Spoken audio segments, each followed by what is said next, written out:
la naissance de jumeaux est un phénomène très rare chez l'espèce bovine.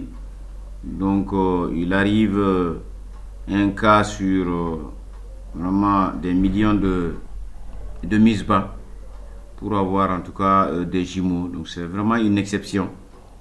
Et dans cette exception aussi, lorsque vous aviez deux mâles ou deux femelles, tout se passe très bien. Mais lorsque vous aviez un mâle et une femelle, généralement la femelle est condamnée, elle ne se reproduira pas. Donc dans 95% des cas, la femelle ne développe pas les organes génitaux normaux parce qu'au cours de son développement, vous aviez l'hormone mâle, la testostérone, qui est transmise du mâle vers la femelle et qui va atrophier l'ensemble de ses organes génitaux. Donc, et aussi l'organe myélurien qui développe en principe les organes femelles chez la velle finissent aussi par être complètement étouffés par en tout cas l'hormone mâle. Donc dans 95% des cas, lorsque vous avez des jumeaux, si vous avez une velle, je pense que ne fondez pas d'espoir sur elle, elle ne se reproduira pas. Ok. Donc chez les chèvres, les moutons, les jumeaux sont très fréquents, ils se reproduisent comme ils veulent, mais en tout cas chez l'espèce bovine, ce phénomène s'appelle le free-martinisme.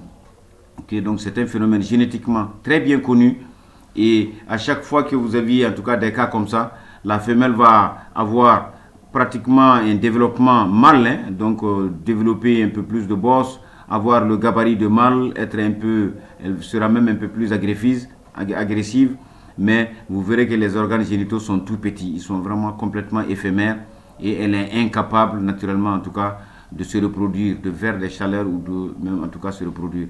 Donc c'est une velle qui est malheureusement condamnée lorsque la naissance est gémellaire et qu'elle vient avec en tout cas son mâle ou elle vient avec son veau. Donc c'est juste pour attirer l'attention de nos collègues, de nos confrères ou même des éleveurs qui quelquefois se glorifient d'avoir des vaches qui donnent des jumeaux. Ben, sachez que si vous avez deux sexes, il n'y a pas de souci.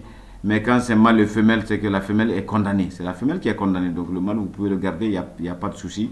Il se développe normalement, mais il condamne sa sœur, quoi. Donc jumelle, comme qui dirait. Donc, chers abonnés, encore une fois de plus, dans les choses que la nature nous donne, voici en tout cas ce phénomène-là que voilà, je vous explique parce que je l'ai vécu ici. C'est un couple, hein, mâle-femelle. La femelle, malheureusement, donc, elle est condamnée, elle ne se reproduira pas dans ce système-là. Donc, une vache, c'est un veau par vache et par an, 9 mois de gestation. Après les 9 mois de gestation, on lui donne 2 mois de repos. Donc, et ensuite, elle revient en chaleur, elle est saillie ou elle est inséminée. Et vous allez faire une traite pendant 7 mois. Donc, 7 mois de traite. Ensuite, vous faites un tarissement de 2 mois encore avant la prochaine mise bas. Ne continuez pas à traire une vache jusqu'à la mise bas parce que ça joue sur la prochaine lactation naturellement parce que tout appareil, tout organe a besoin de se reposer. Donc, dans toute bonne politique de gestion de la reproduction, dans un système laitier, il faut chaque fois programmer un veau par vache et par an si vous voulez rentrer dans vos frais. Okay? Donc, pour cela, il faut avoir une bonne conduite d'élevage, il faut avoir une bonne alimentation, un bon système de tarissement aussi, en tout cas de vos vaches. Et puis, il faut savoir bien élever les veaux pour les sévrer à partir de 6 mois, de 0 à 6 mois.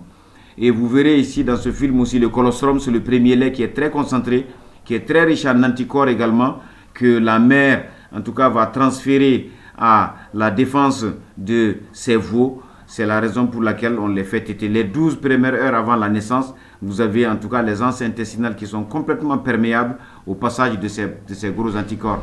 Un veau qui n'a pas pris de colostrum est un veau qui apparaît naturellement, en tout cas très faible. Donc continuez à pratiquer ces choses-là et je suis sûr que cela vous donnera que des avantages. Je vous remercie et à la prochaine. Merci.